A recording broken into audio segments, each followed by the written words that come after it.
was this car come and hit this puddle going about 60 miles an hour. And the car swerved out in front of us into the opposite lane of traffic. And it swerved again, it came back like this.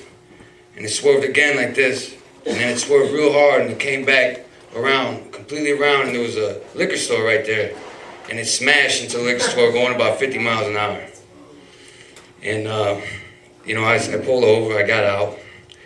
And I walk up and I'm like, holy shit, I go in and look and I see this dog in the back seat going crazy, barking crazy as hell, trying to get at us.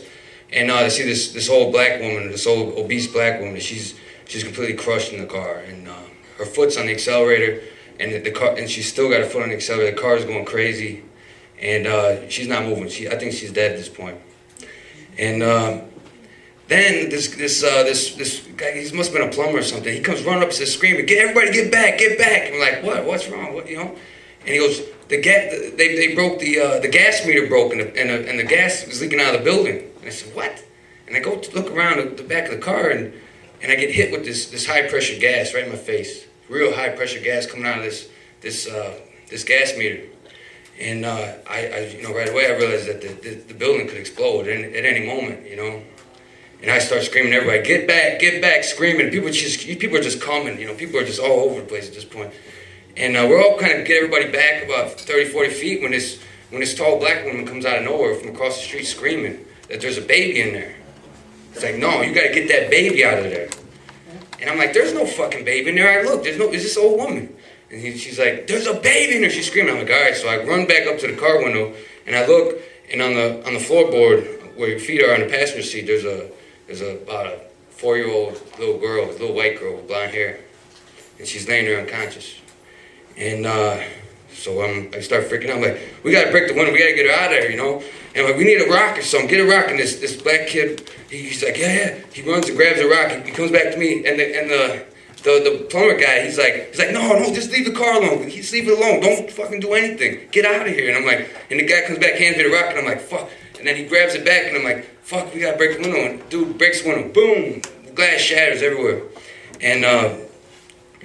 And he goes to get in there, but the dog's freaking out now, really freaking out. He's trying to get out of the back seat. He's going after him. So he freaks out, gets back. So I get him out of the way, and I come in, and I reach down and grab the little girl.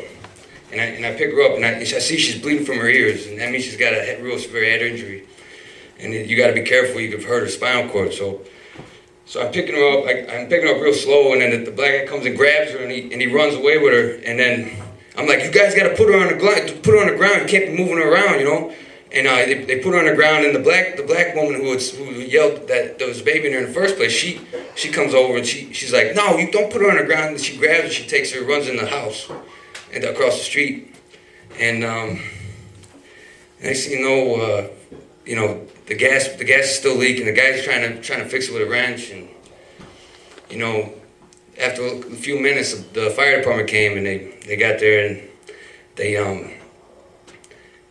at first they didn't freaking out. They didn't think it was a big deal. Then they saw the gas man, and they started freaking out, running around, and I was like, fuck it, let's get out of here. So we take off.